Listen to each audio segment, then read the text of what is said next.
Здравейте! Днес искам да ви представя един аромат, който се казва Citrus Mint на Фумари. Ето така изглежда опаковката. 100 грама.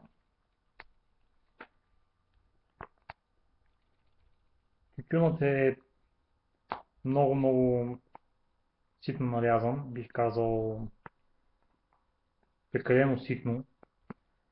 И ако имате чашка, която е с по-големи дупки, този тютюн няма да е много добре за тази чашка, защото самия тютюн изпада между големите дупки и съответно в вазата на наргилето ви. Като мирис,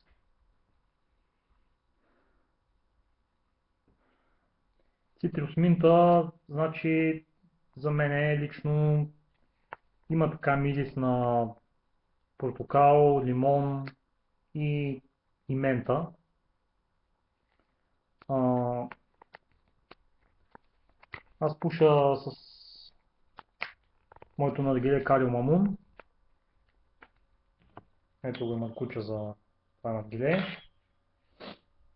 Сега да видим като пушък и като вкус, когато се дърпа от наргилето, какъв е аромат.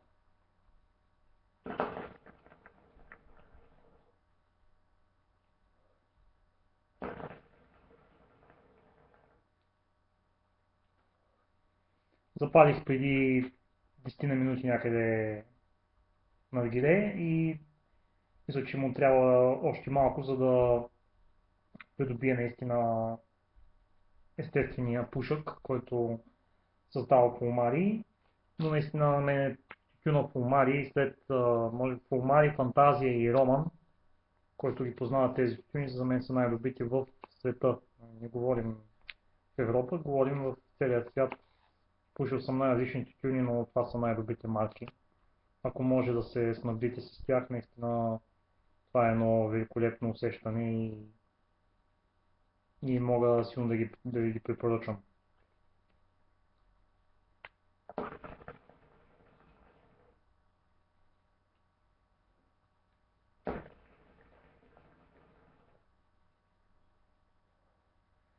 Значи, когато се дърпа, не се усеща толкова интензивен аромата. Интензивно не се усеща толкова много, но